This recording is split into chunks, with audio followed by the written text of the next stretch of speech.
গণপ্রজাতন্ত্রী বাংলাদেশ সরকারের মন্ত্রী পদে নিয়োগপ্রাপ্ত ব্যক্তিবর্গের নাম ঘোষণা করছি।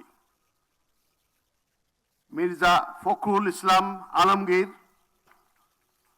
জনাব আমির খসরু মাহমুদ চৌধুরী, জনাব সালাউদ্দিন আহমেদ,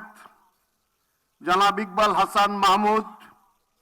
জনাব হাফিজ উদ্দিন আহমেদ বীর বিক্রম, জনাব আবু জাফর মোহাম্মদ জাহিদ হোসেন,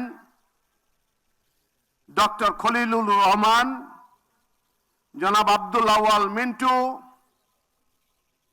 কাজী শাহ মুফাজ্জল হোসেন কায়কোবাদ, জনাব মিজানুর রহমান মিনু, জনাব নিতাই রায় চৌধুরী, খন্দকার আব্দুল মুক্তাদির, জনাব আরিফুল হক চৌধুরী,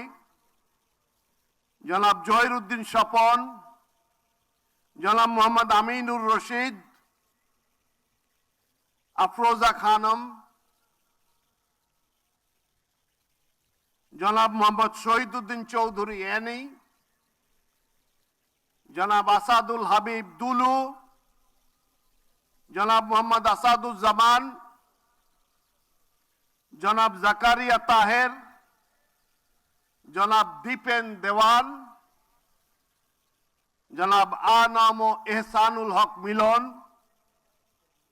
সরদার মোহাম্মদ সাখাওয়াত হোসেন বকুল, জনাব ফকির মাহবুব আনাম এবং জনাব শেখ রবিউল আলম।